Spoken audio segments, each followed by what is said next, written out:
घाबरता सुद्धा ते रात्रंदिवस स्पष्टपणे लिहित असतात. काही लोक चांगला अर्थ घेतात, काही लोक वाईट अर्थ घेतात. शेवटी नाण्याच्या दोन बाजू आहेत. चाकू एका बाजूनी भाजी कापण्यासाठी वापरला जातो, एका बाजूनी खून करण्यासाठी वापरला जातो. तुमची नजर जशी तसे ते वापरलं जातं.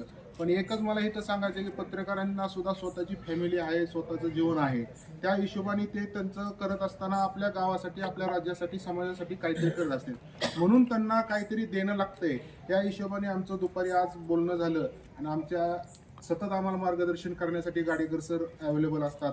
त्यांनी आणि महेश दादाच्या संकल्पनेतनं आणि सुजितदादा राजमाने यांनी आम्हाला सांगितलं की आज आपण पत्रकार दिनानिमित्त त्यांचा सत्कार करून एक थोडंसं त्यांच्या ऋणातनं आपण मुक्त होण्याचं काम करू.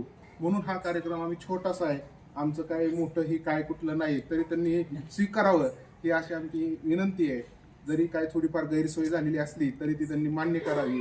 पण आमचं प्रेम आमचं मनातनं आहे हे एवढं मी तुम्हाला इथं सांगतो आणि कार्यक्रमाच्या शुभेच्छा.